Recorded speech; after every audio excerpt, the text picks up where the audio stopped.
The bitter wind carried not just the scent of decay from the corrupted wilds, but the ghost of a whisper that had haunted Ilara since childhood. Worthless.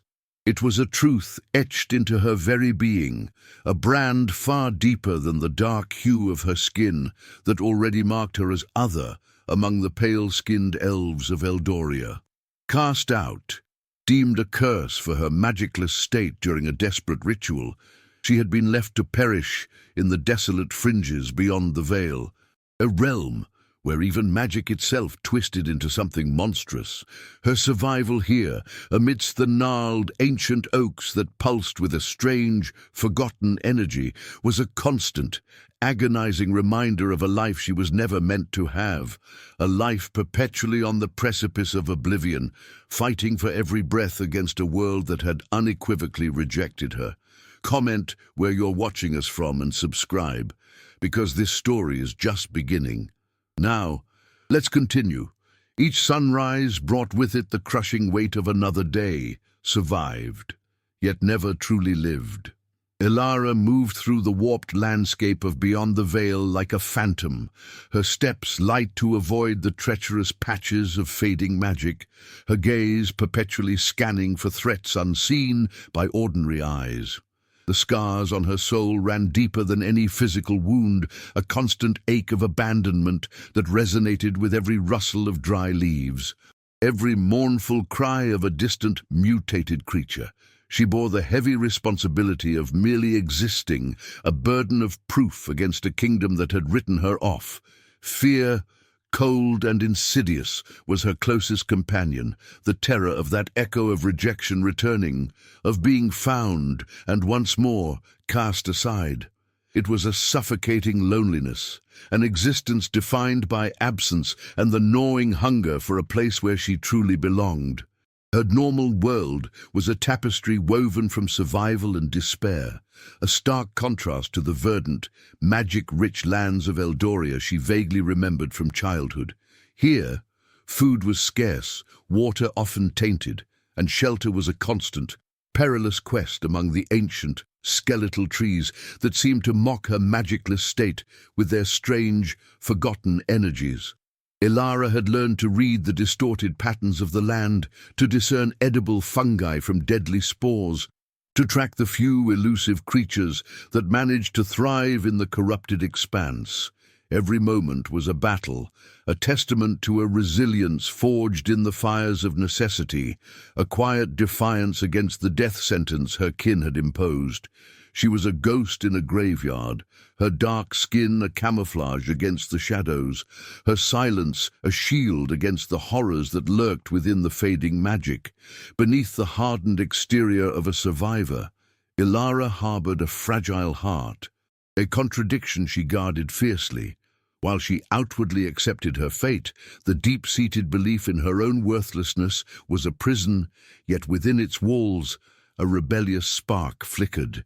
She yearned for acceptance, a desperate, unspoken desire for someone to see beyond her perceived flaws, beyond the curse of her magicless state and the color of her skin. This secret longing was a dangerous vulnerability in a world that valued strength above all else. She was an anomaly, an outcast who had defied death, a living paradox who clung to life not out of hope for a grand future, but from an instinctual, primal refusal to surrender to the judgment of others.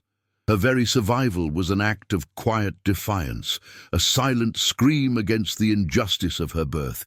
Then, a shift. It wasn't a sound, not exactly, but a tremor in the strange, forgotten energy that pulsed through the ancient oaks. A subtle disruption in the desolate symphony of her isolated existence. A foreign presence, unfamiliar and powerful, was approaching, slicing through the usual silence that had been her only constant companion. Her senses, honed by years of survival, screamed a warning, a primal instinct that something monumental was about to shatter the fragile peace of her solitary world. Fear, sharp and cold, pierced through her exhaustion, mingling with a flicker of something else, a strange, unsettling curiosity. She didn't know it yet, but a desperate king, driven by an inexplicable instinct and an even more desperate search for answers, was venturing into this forbidden expanse, unknowingly charting a course directly towards her, an encounter that would irrevocably bind their fates and change the destiny of Eldoria forever. The searing memory of the ritual was a brand on Ilara's soul, far more painful than any physical scar. She had been just a child, barely understanding the ancient words chanted, the desperate hopes woven into the arcane tapestry by her kin. Then, the moment of truth, the surge of magic meant to embrace her, and nothing. An emptiness, a horrifying void where power should have bloomed.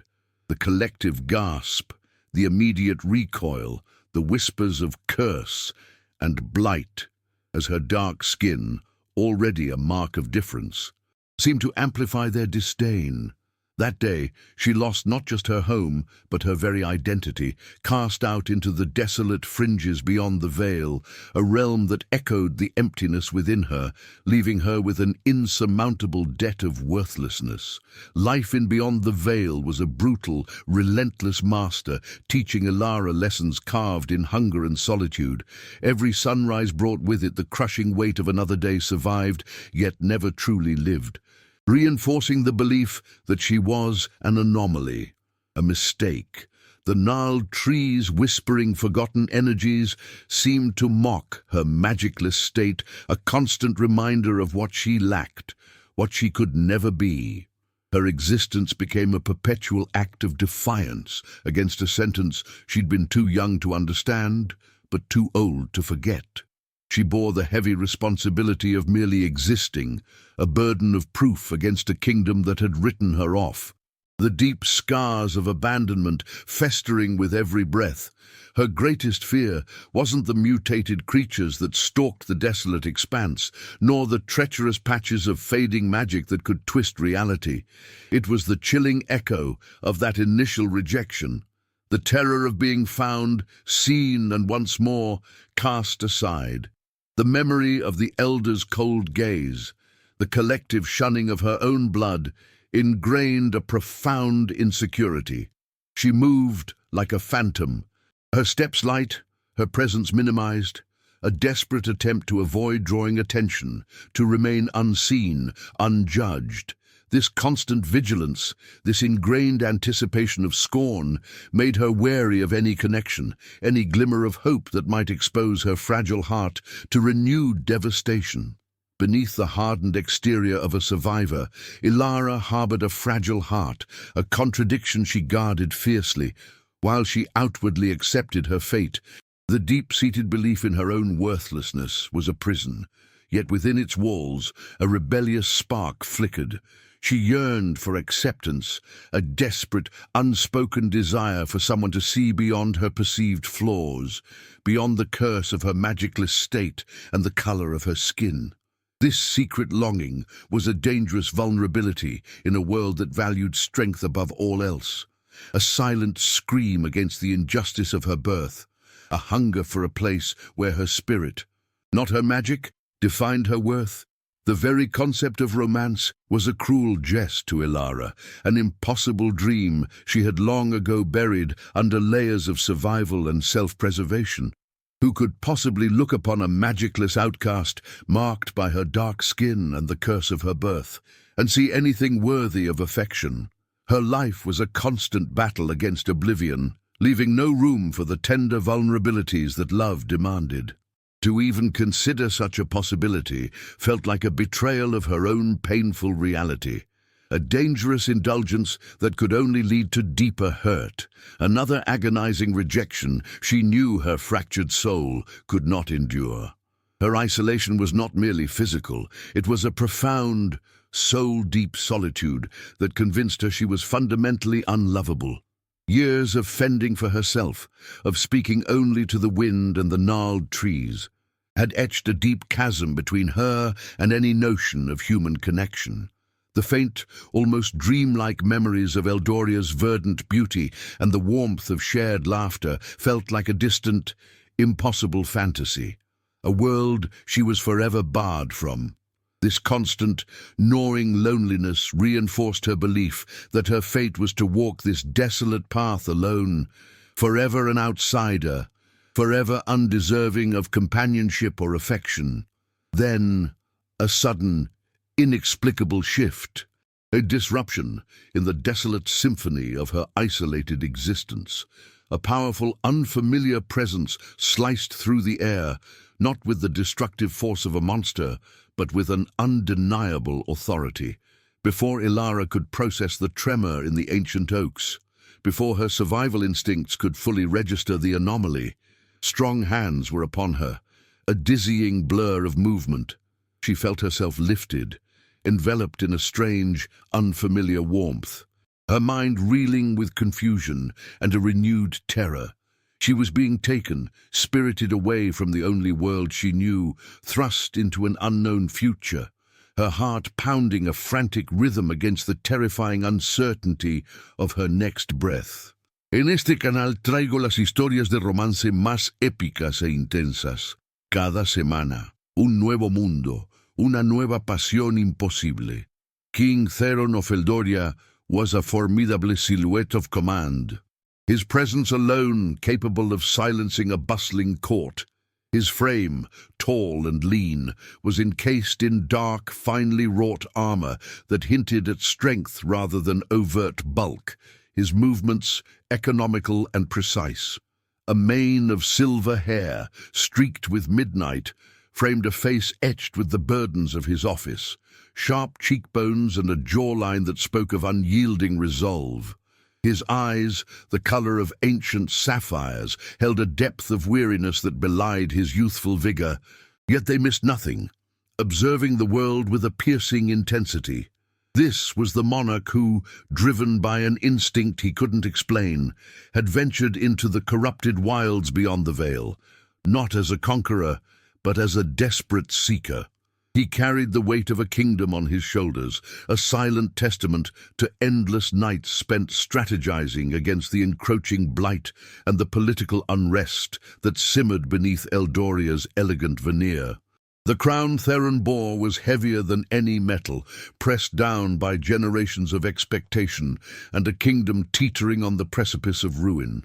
A creeping blight, a malevolent force not just of magic, but of insidious political rot, was slowly strangling Eldoria's heart. Ancient noble houses, steeped in tradition and territorial ambition, whispered discontent, their loyalty a fragile veneer over their own desires for power. Furthermore, a forgotten prophecy, resurrected in these desperate times, spoke of a union that held the power to either save their civilization or condemn it to oblivion. Theron, renowned for his stoic resolve and unwavering dedication, was acutely aware of the eyes upon him, the constant judgment from a council that valued lineage and magical prowess above all else. Every decision was a gamble, every word a potential spark to ignite the simmering tensions that threatened to consume his reign. Beneath the impenetrable facade of Eldoria's unwavering king lay a profound and aching loneliness, a secret vulnerability he guarded with fierce determination. His isolated position atop the throne, surrounded by advisors who offered counsel but never true companionship, had carved a deep chasm in his soul. The weight of his destiny, the constant fear of failing his people, and being the monarch who oversaw Eldoria's demise, was a crushing burden he bore in silence. There was no confidant, no equal to share the immense responsibilities that gnawed at him in the quiet hours of the night. This solitude, a cruel companion since childhood, amplified his internal struggles, leaving him with an unspoken yearning for connection, a desperate hope for someone who could see beyond the crown and the king. Theron's venture into Beyond the Veil was not merely an act of desperation, it was a desperate gamble born from an inexplicable instinct, a faint echo of the forgotten prophecy that hinted at a solution from the most unlikely of places. The kingdom's magical blight was deepening, and conventional methods had failed. He needed a catalyst, something unforeseen, a disruption to the cycle of decay that threatened to consume his land. Ilara, a magicless elf, dark-skinned and exiled, represented precisely that anomaly. Her survival in a realm designed to kill, her very existence a paradox, had resonated with a forgotten verse of the prophecy. He saw not a curse, but a broken piece of a puzzle, a raw, untamed potential that, against all logic, might just be the key to unlocking Eldoria's salvation, defying every law and expectation of his rigid society. Bringing Ilara back to the luminous spires of Eldoria was an act of audacious defiance, a direct challenge to centuries of tradition and the kingdom's core beliefs. To placate the desperate whispers of prophecy and quell the growing unrest among his skeptical council, Theron made a shocking declaration. Ilara, the outcast, the Magicless, would be his intended, his queen-to-be. This marriage of convenience, cloaked in royal decree, was designed to stabilize his reign, a desperate political maneuver to buy time and restore faith in a monarch who dared to defy convention. The weight of societal expectations, the visceral prejudice against her dark skin and magicless state, and the sheer audacity of her elevation pressed down on them both, threatening to shatter their fragile, nascent alliance before it could even truly begin. The court of Eldoria, a gleaming facade of civility that masked a viper's nest of ambition and ancient tradition, bristled with immediate, palpable hostility. Ancient noble houses, their power threatened, whispered venomous insults, their eyes raking over Ilara with open disdain. Rival claimants to the throne and other powerful elven families who had meticulously groomed their own daughters for the queen's mantle saw Ilara as an unwelcome intrusion, a puppet to be manipulated or a threat to be eliminated. The chasm between her humble, magicless origins and Theron's royal lineage fueled a relentless campaign of veiled threats, making every step she took a perilous dance on the edge of a precipice. The king's chambers, usually a sanctuary, now felt like a gilded cage. Suddenly, a royal guard appeared, his face grim. "His Majesty requests your presence, immediately." Ilara's heart seized. Punishment. The royal guard's grim summons had sent a fresh wave of ice through Ilara's veins, the word punishment echoing in her mind with chilling clarity. She had expected to be flayed with words, perhaps banished back to the corrupted wilds, but certainly not brought to the king's private chambers. The air inside was thick with the scent of aged parchment and something subtly metallic. The grand tapestries depicting ancient battles seeming to watch her with judging eyes. Theron stood by a tall, arched window, his formidable silhouette outlined against the faint glow of Eldoria's magical spires. He turned slowly, his sapphire gaze, usually so piercing, now held an unreadable depth that sent an unfamiliar shiver down her spine, not entirely of fear, but of an intense, magnetic pull that defied her survival instincts. Her heart hammered against her ribs, a frantic drumbeat against the unsettling silence. This was not the confrontation she had anticipated. It was something far more dangerous, far more intimate. Theron's presence filled the expansive room, a tangible force that commanded every molecule of air, every speck of dust dancing in the faint light. He moved with the predatory grace of a seasoned warrior, yet his voice, when he finally spoke, was a low, resonant murmur that seemed to caress the silence rather than break it. "Ilara," he began, his tone devoid of the usual courtly pleasantries, cutting directly to the raw nerve of their predicament. "Your survival beyond the veil is an anomaly. Your presence here, an even greater one." His eyes, those ancient sapphires, locked onto hers, stripping away her practiced masks, delving into the raw vulnerability she usually guarded so fiercely. She bristled, a flicker of defiance igniting within her, refusing to cower, even before a king. The tension between them was a palpable current, thick with unspoken questions and an undeniable, dangerous chemistry that threatened to unravel her carefully constructed composure. "Eldoria is dying," Theron stated, his voice now laced with a grim urgency that betrayed the king's stoic facade. He turned from the window, pacing a slow, deliberate path across the polished floor. The blight that seeps from beyond the veil is not merely a physical corruption. It is a rot within the very heart of our magic, infecting our lands, our people, and even the ancient council that guides our kingdom. He spoke of the failing magic, the dwindling resources, the growing despair among his subjects, the weight of a crown that felt heavier with each passing day. Generations ago, a prophecy was whispered, then forgotten. It spoke of a union, forged in desperation, that would either save us or doom us.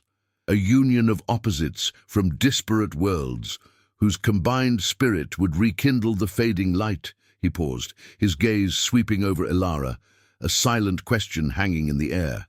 The council, steeped in tradition and blind to the encroaching darkness, demands a solution, an heir, a queen who embodies Eldoria's magical might.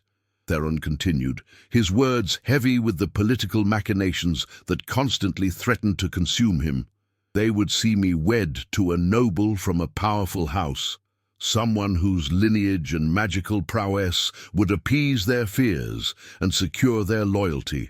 But none possess the disruption, the anomaly that the prophecy hints at. He explained the ruthless ambition of the noble families, their veiled threats, the constant pressure to conform to an outdated vision of royalty that was slowly strangling the kingdom. His isolation was palpable, a king surrounded by advisors who saw only a pawn in their power games, never a man burdened by an impossible task. He needed a radical departure, a move that would shock the system. Then, the words that shattered Ilara's world, delivered with the blunt force of a royal decree. "I propose a marriage," Theron declared, his sapphire eyes unwavering, boring into hers as if to gauge her very soul. "A marriage of convenience. You, Ilara, the Magicless outcast, will become my queen." The air was sucked from her lungs, her mind refusing to process the audacity, the sheer impossibility of his statement. Her, a queen. The very idea was a cruel jest, a twisted mockery of her entire existence. This was not about affection, not about love. It was a cold, calculated political maneuver, a desperate gamble to stabilize his reign and appease the ancient prophecy. He offered not a hand in true union, but a gilded cage, a role she was profoundly unsuited for, a lie she would have to embody. In return, Theron pressed on, his voice a low, compelling murmur that cut through her shock. You would gain protection, a home, and a status beyond anything you could imagine. No longer would you be an outcast, condemned to the desolate fringes. You would be Queen of Eldoria, safe within its walls, provided with every comfort, every resource. Your life of desperate survival would end. You would command respect, albeit born of artifice, and be shielded from those who once cast you out. He spoke of an end to her crushing loneliness, a world where she would never again fight for her next breath, where the gnawing hunger and constant fear would be replaced by security and purpose. It was everything her spirit secretly craved, yet everything her logical mind screamed was a dangerous, impossible trap. Ilara's mind reeled, caught between the terrifying allure of his offer and the ingrained terror of rejection. Her past, etched with the word worthless, screamed at her, insisting this was a trick, a cruel setup for an even greater humiliation. How could she, a magicless, dark-skinned elf, possibly wear a crown meant for the magically gifted? Yet, the image of a life free from constant struggle, from the gnawing fear of oblivion, shimmered before her like an impossible mirage. Theron watched her, his expression unreadable, yet Ilara sensed a subtle tension in his jaw, a flicker in his eyes that spoke of his own immense desperation, a vulnerability he rarely allowed to surface. The silence stretched, a heavy, suffocating blanket woven from their intertwined destinies, each second amplifying the impossible weight of her decision. Finally, after an eternity of internal battle, Ilara lifted her chin, her gaze meeting Theron's with a newfound, startling resolve. The word worthless still echoed, but now a rebellious spark ignited, fueled by a primal need to assert her existence, to claim a shred of agency in a life defined by others' judgments. "I will accept," she stated, her voice surprisingly steady, though a tremor ran through her heart. "I will be your queen of convenience, King Theron, and stand by your side against the blight and your council's machinations." A collective breath seemed to hold in the vast chamber. "But," she added, her voice hardening, "I have one condition. If I am to be your queen, if I am to bear this impossible burden, then I will not be a mere puppet. I will have a voice, and it will be heard." Ilara's defiant acceptance hung in the air, a fragile challenge to a king who held her life in his hands.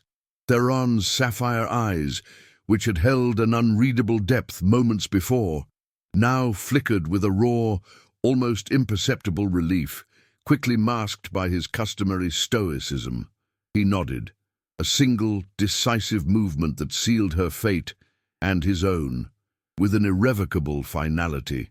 The vast chamber seemed to hold its breath, the weight of their unspoken agreement pressing down on them both. She felt a strange surge of power, a defiance born not of magic, but of sheer will, at having dared to make a demand of Eldoria's formidable king. Yet, beneath this nascent strength, a tremor of fear persisted, a chilling reminder of the treacherous path she had just chosen, a path that would lead her deeper into a viper's nest of courtly intrigue and ancient prejudices, away from the desolate solitude that had been her only sanctuary. The preparations for their union of convenience were swift, almost brutal in their efficiency, a stark contrast to the elaborate, centuries-old rituals usually preceding a royal Eldorian marriage. There were no joyous celebrations, no ancient blessings from the High Council, merely a grim, hurried assembly of legal scrolls and arcane bindings designed to solidify a political pact. The Council, their faces etched with a mixture of disdain and reluctant compliance, had capitulated under Theron's unyielding will, their whispers of blasphemy and unnatural union barely muffled by the heavy tapestries of the throne room. Ilara felt like a pawn being moved across a chessboard, her every action scrutinized, every glance a judgment. She was acutely aware of the chasm between her magicless existence and the glittering, magically imbued world she was about to formally enter, a world that seemed determined to reject her, even as it bound her to its king. The ceremony itself was a cold, stark affair, held in a secluded antechamber of the royal palace, far from the prying eyes of the populace. Only the most essential members of the High Council, a handful of loyal advisers, and a stone-faced scribe were present, their expressions ranging from barely concealed contempt to wary curiosity. The air was heavy with unspoken disapproval, thick with the scent of ancient parchment and the faint, metallic tang of fear.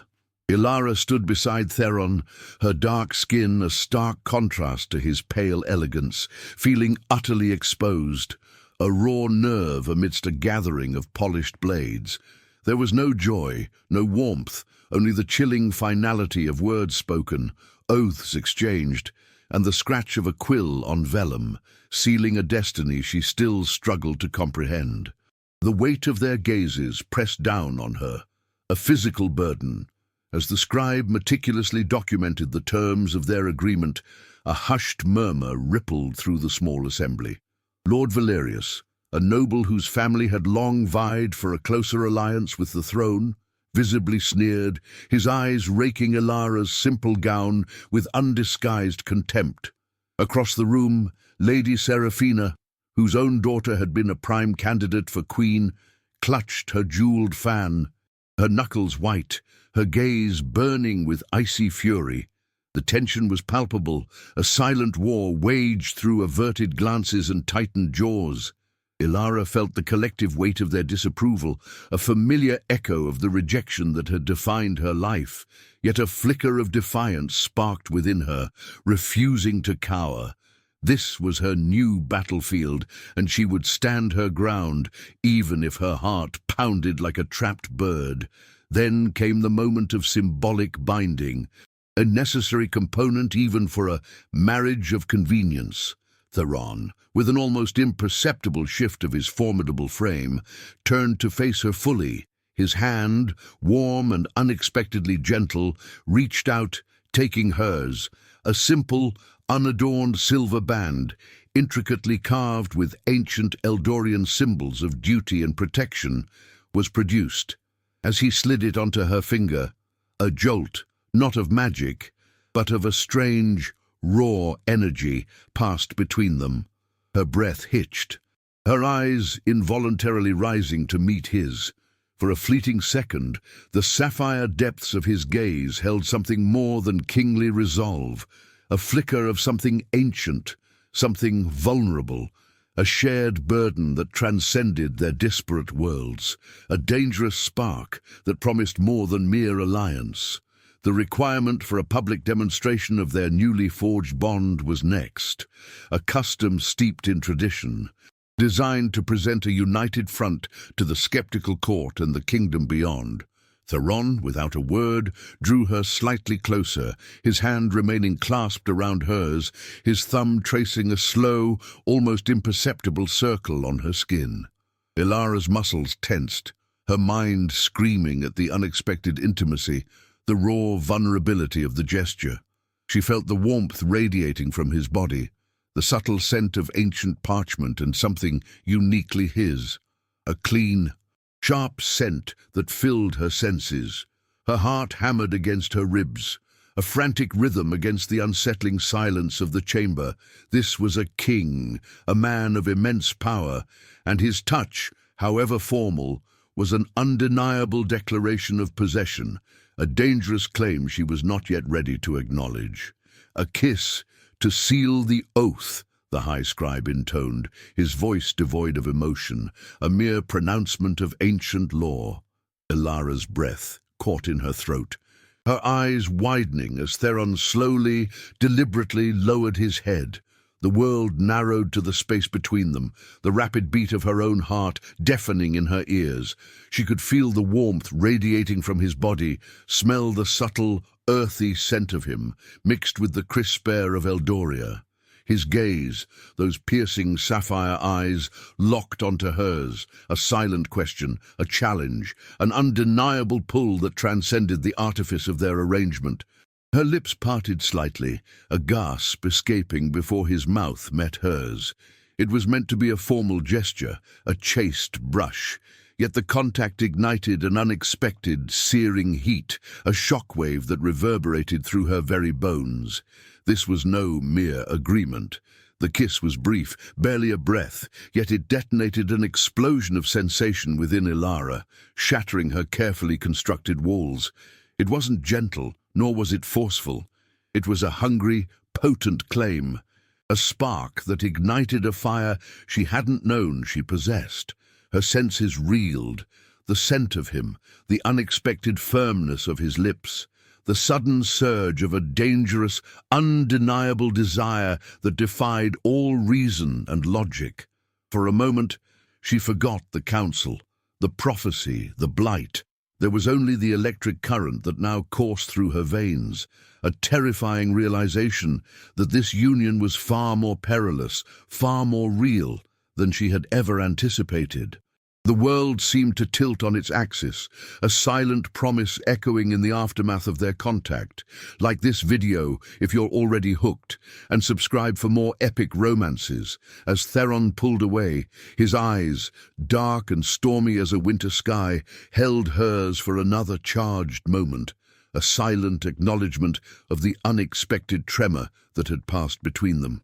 The high scribe cleared his throat, breaking the spell, and the council members, their expressions now a mixture of shock and renewed suspicion, began to disperse, their whispers louder, more urgent.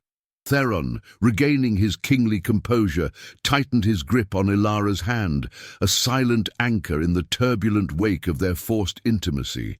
He led her away from the fading embers of the ceremony, through hushed corridors lined with ancient tapestries, towards the private chambers that would now be hers, and implicitly theirs. The silence between them was thick, heavy with unspoken questions and the undeniable weight of a destiny irrevocably altered. The phantom warmth of his lips lingered on hers, a brand that burned deeper than any physical mark, irrevocably altering the landscape of her internal world. As Theron opened the heavy, ornate doors to her new sanctuary, his gaze met hers once more, a fleeting, intense connection that spoke volumes without a single word. There was a flicker of something raw in his sapphire eyes, a vulnerability he rarely showed, a silent challenge that went beyond their political pact. Ilara knew, with a certainty that chilled and thrilled her simultaneously, that the agreement they had just signed, the vows they had exchanged, were merely the superficial layers of a much deeper, more dangerous game. Their lives, once so disparate, were now inextricably entwined, bound by a forced kiss that promised to unravel everything they thought they knew about duty, power, and the terrifying, impossible pull of an unexpected passion. The days that followed the hurried ceremony were a bewildering blur for Ilara, a constant navigation through gilded halls that felt more like a labyrinth designed to trap her. Every glance from a passing noble was a judgment, every hushed whisper a poisoned arrow aimed at her heart. She was a ghost in this vibrant, magical world, her dark skin and magicless state a stark contrast to the pale, shimmering elves who moved with an effortless grace she could only envy. Yet, amidst the suffocating weight of courtly disdain, there were moments, fleeting and unexpected, when Theron's presence cut through the gloom. A shared, silent supper where his gaze lingered just a fraction too long, a brief, almost imperceptible nod of acknowledgement that spoke volumes in its quiet defiance of their surroundings.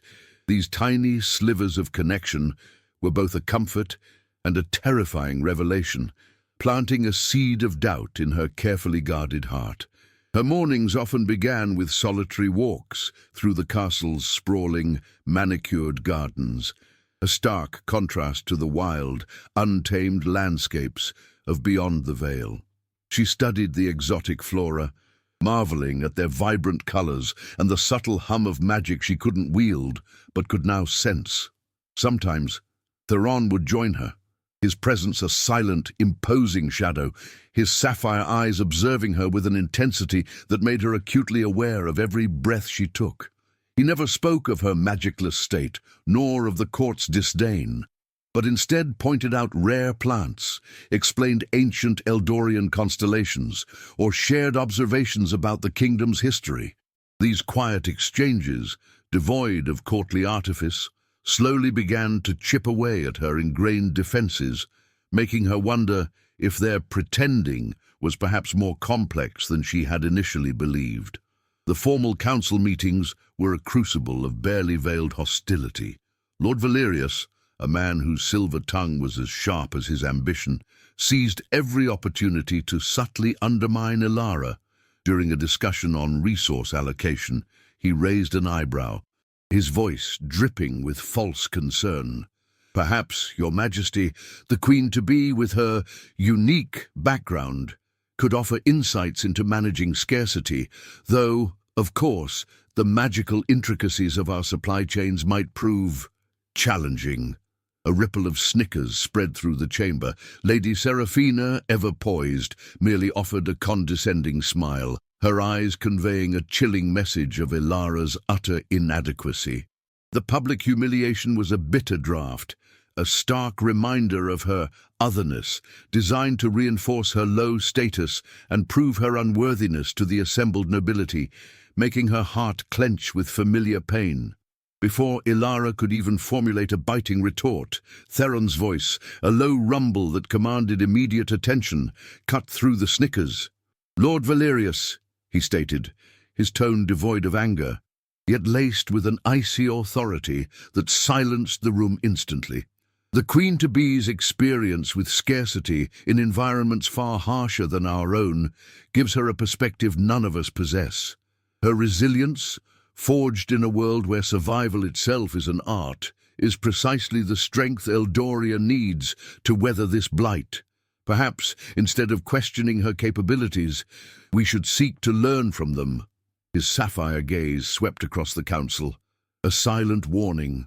He then turned to Ilara, a subtle, almost imperceptible nod of respect in his eyes, a powerful public defense that sent a jolt of unexpected warmth through her. Theron's defense, so unexpected and resolute, reverberated through Ilara long after the council meeting concluded, his words affirming her unique strength rather than highlighting her perceived flaws, chipped away at the deeply ingrained belief in her own worthlessness. She found herself replaying the scene, the way his eyes had met hers, the subtle strength in his posture, the unwavering conviction in his voice. Was this merely a strategic move, a king protecting his pawn, or was there something more beneath his stoic facade? The question, "Are we really just pretending?" began to echo in her mind, blurring the carefully drawn lines of their political arrangement, stirring a dangerous hope she had long denied herself, a yearning for genuine acceptance that felt both thrilling and terrifying. One evening, while Ilara was attempting to decipher an ancient Eldorian tapestry, her brow furrowed in concentration, Theron entered her private chambers. He paused, observing her struggle with a faint, almost imperceptible smile. "The weave tells a tale of the first kings," he offered, his voice a soft murmur, not merely a decorative piece. He then sat beside her, his proximity a comfortable, rather than imposing presence. With surprising patience, he began to explain the intricate symbolism, his finger tracing patterns on the worn fabric, occasionally brushing against her hand. A shared laugh escaped them when she playfully mispronounced an ancient Eldorian name. These quiet moments, filled with unexpected camaraderie and a gentle, shared intimacy, were slowly weaving a new tapestry between them, one far more intricate than any ancient fabric. The hostility, however, never truly receded. At a royal banquet, Lady Seraphina, her face a mask of saccharine politeness, approached Ilara. "My dear Queen-to-be," she purred, her eyes glittering with malice, "I do hope you find the Eldorian delicacies to your liking. They are, after all, rather refined for those unaccustomed to our courtly fare." The implication was clear. Ilara was uncultured, an outsider unfit for their sophisticated world. A group of young nobles, egged on by Valerius's subtle gestures, exchanged mocking glances. The weight of their collective scorn was a physical presence, pressing down on Ilara, threatening to suffocate the nascent confidence Theron's earlier defense had sparked. It was a constant battle, this erosion of her spirit, a relentless test of her resolve. Theron, from across the grand feasting hall, seemed to sense the subtle shift in atmosphere. Without drawing overt attention, he rose and approached Ilara and Lady Seraphina. His hand rested lightly, possessively, on Ilara's lower back, a silent claim that both startled and comforted her. "Lady Seraphina," he said, his voice smooth but firm, "the Queen-to-be has a palate refined by necessity, a far greater asset than mere indulgence. She appreciates true sustenance, not just superficial delights." He then turned to Ilara, his sapphire eyes conveying a silent message of unwavering support. Before engaging her in a quiet conversation about the blight, subtly drawing her away from the venomous gossip. It was a less dramatic defense, but equally effective. a quiet declaration of his trust and protection. Theron's actions, especially the quiet, consistent protection, began to challenge his own carefully constructed facade. He had intended this union to be a purely political maneuver, a means to an end for Eldoria's survival.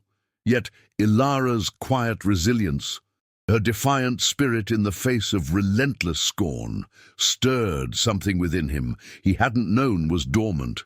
He found himself thinking of her not merely as a catalyst or a pawn, but as a woman of profound strength. Her vulnerability, glimpsed in her guarded eyes, resonated with his own secret loneliness.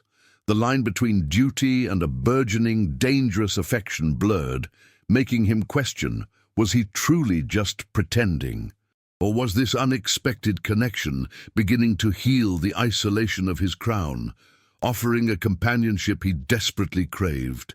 One evening, after another grueling day of courtly machinations, Theron found Ilara in the castle's ancient library, tracing the faded runes on a dusty tome. He joined her, and they spoke for hours, not of politics, but of the encroaching blight, its insidious nature, and the desperate hope of finding a solution. Ilara shared her observations of Beyond the Veil, the strange, forgotten energies, the subtle shifts she sensed in the corrupted magic. Theron listened intently, his usual regal reserve softening, allowing a glimpse into the king's burdened soul.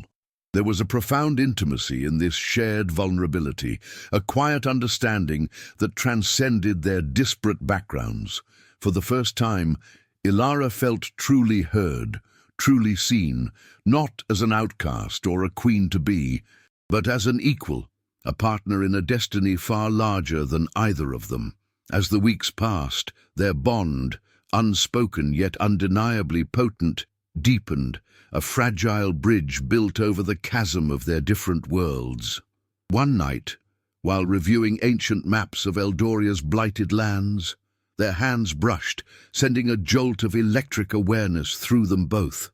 Theron's gaze, usually so controlled, lingered on her lips, a silent question hanging in the charged air, full of unspoken desires that threatened to shatter their carefully maintained pretense. The room hummed with a dangerous, intoxicating tension, the scent of aged parchment mingling with the subtle, earthy aroma of her skin. It was a moment poised on the precipice of something profound, something that defied all logic and duty, threatening to expose their hearts to a terrifying, undeniable truth. Like this video if you're already hooked, and subscribe for more epic romances. Their perilous dance of unspoken affection and political necessity was abruptly shattered by a new, chilling decree from the High Council. Driven by the deepening blight and the kingdom's growing desperation, they demanded a public rite of arcane blessing, a potent ceremony designed to confirm the Queen-to-Be's magical aptitude and, more importantly, her ability to bear a magically gifted heir. The implication was stark. If Ilara failed this ancient test, if her magicless state was publicly exposed in such a sacred ritual, not only would her legitimacy be irrevocably shattered, but Theron's reign would be plunged into utter chaos, potentially costing him his crown and Ilara her very life. The true test of their fragile union and Eldoria's fate was now upon them, a public spectacle designed to either unite or destroy. The High Council's decree for the arcane blessing hung over them like a shroud, suffocating the nascent warmth that had begun to bloom between Ilara and Theron. The quiet intimacy they had cultivated, those stolen moments in the library or the gardens, now felt tainted, overshadowed by the terrifying weight of public expectation and the undeniable threat of exposure. Ilara retreated, a shield of familiar coldness descending upon her, her eyes mirroring the fear that gnawed at her soul. Theron, too, grew distant, his formidable brow perpetually furrowed, his presence radiating an almost unbearable tension. The air between them, once charged with a dangerous, unspoken current, now crackled with the brittle silence of a bond stretched to its breaking point. each glance a heavy question, each unspoken word a growing chasm. One frigid evening, Theron summoned Ilara to his study, the room's usual warmth now cold and sterile. He paced, his movements stiff, before turning to face her, his sapphire eyes clouded with a torment she had never seen. "The arcane blessing," he began, his voice a low, strained whisper, "is not merely to test your magic, Ilara. It is woven into the very fabric of the forgotten prophecy.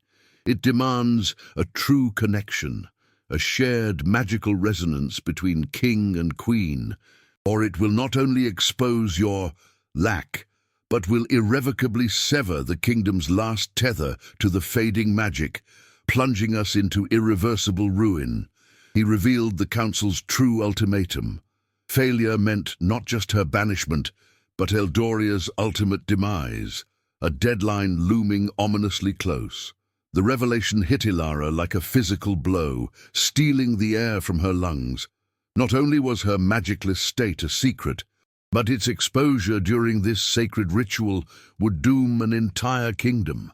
Her heart fractured, a fresh wound bleeding into the old scars of worthlessness. "How can you ask this of me?" she whispered, her voice raw with anguish, tears pricking at her eyes. To continue this charade, knowing the catastrophe it could unleash, to lie to an entire kingdom, to play a part I am utterly incapable of fulfilling. The moral dilemma was a crushing weight. The fragile hope of belonging, of a genuine connection, now felt like a cruel trick. I cannot bear to be the reason for Eldoria's fall, or to watch your kingdom crumble because of my deception.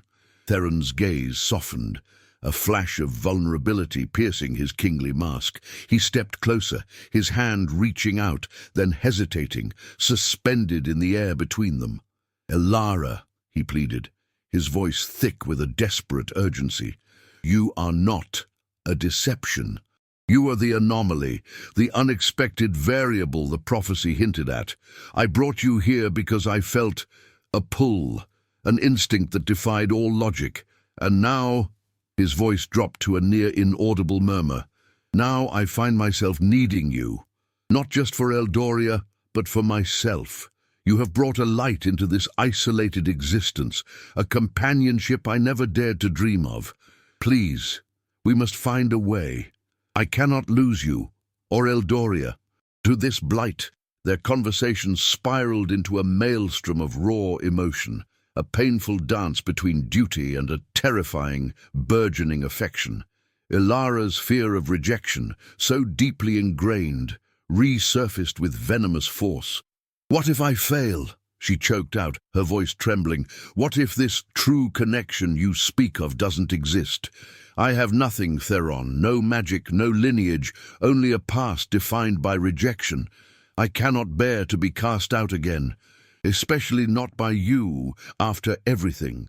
Theron's jaw tightened, his own fears laid bare. "Then we face it together," he declared, his hand finally reaching for hers, his grip firm, a silent promise. "But withdrawing now guarantees our failure. We are bound, Ilara, by fate, by this crown, and by something far more profound."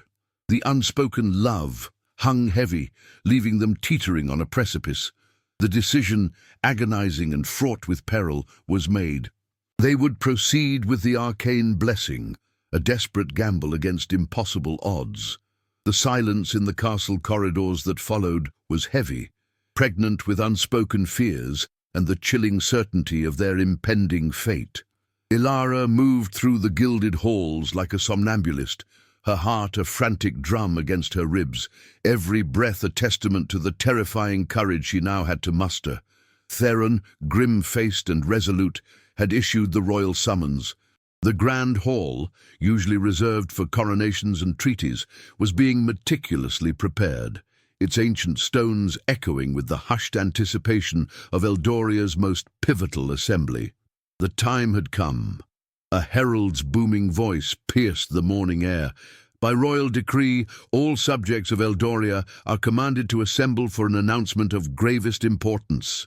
The grand hall, usually reserved for coronations and treaties, now pulsed with a suffocating tension, its ancient stones absorbing the hushed anticipation of Eldoria's most pivotal assembly.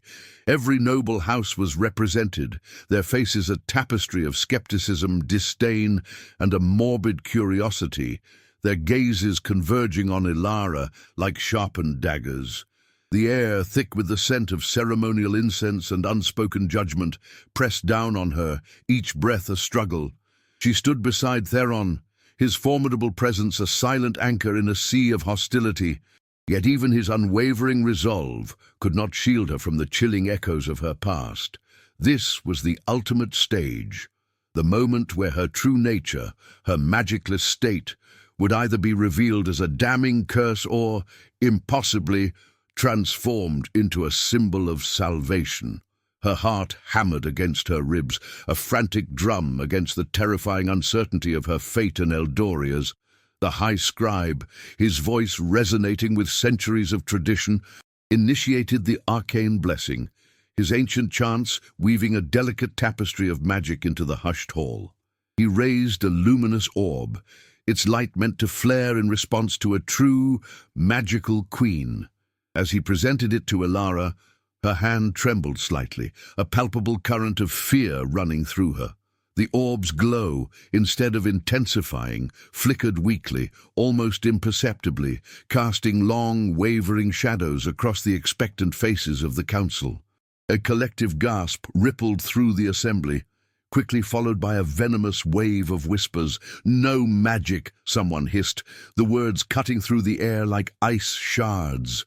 The carefully constructed facade of their union threatened to crumble, exposing the raw, undeniable truth of her perceived inadequacy to an entire kingdom. Lord Valerius, seizing the opportunity with predatory precision, stepped forward, his voice dripping with feigned sorrow. "Your Majesty, it is with the heaviest heart that I must speak. The ancient rites do not lie. This anomaly cannot be Eldoria's queen. To force this union is to desecrate our traditions and jeopardize our very existence. The prophecy speaks of a true connection, a magical resonance. This, King Theron, is a mockery, a dangerous delusion that will only hasten our demise." His words, amplified by the hall's acoustics, struck Ilara like a physical blow, igniting the familiar, searing pain of rejection. Her gaze flickered to Theron, seeking strength, but found his face a mask of conflict, his jaw tight with the immense weight of an impossible choice. A profound silence descended, thick with the council's expectant gazes and Ilara's spiraling despair. Then Theron moved. With a single, decisive step, he positioned himself directly in front of Ilara, his formidable presence a shield against the venomous accusations. His sapphire eyes, usually so guarded, now blazed with an intensity that silenced every whisper. "You speak of true connection, Lord Valerius." Theron's voice, a low, resonant rumble, cut through the tension, commanding absolute attention. "You speak of magic, but you are blind to the truest magic of all, resilience, spirit, and an unwavering heart forged in defiance. Ilara's survival, her strength, her very being, are a testament to a power that transcends your narrow understanding of the arcane." He defied them all, not just with words, but with the very posture of his kingly form. Theron then turned, his gaze locking with Ilara's, stripping away the layers of pretense and fear, revealing a raw, profound truth. "I brought you here, Ilara," he declared, his voice ringing with an unwavering conviction that resonated through the ancient hall. "Not because of a prophecy I fully understood, but because an instinct, deeper than any magic, called to me. I saw not a curse, but a strength, a light that Eldoria desperately needs. And now I stand before my council, before my kingdom, and confess that this union, which began as a necessity, has become something more profound. I choose you, Ilara, not just as my queen, but as my partner, my equal, and yes." His voice softened, yet lost none of its power. "It was the woman I love. Let your judgment fall upon us both, for we face it together."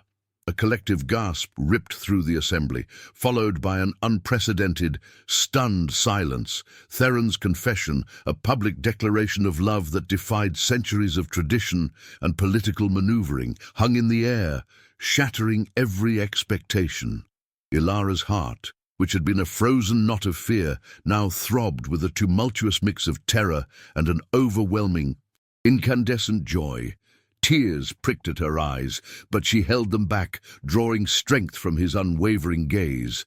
She met his sapphire eyes, a silent promise passing between them, a profound understanding that transcended words. Her hand, no longer trembling, reached out to grasp his, a firm, defiant clasp that sealed their true union, not with magic, but with an unshakable bond of will and spirit.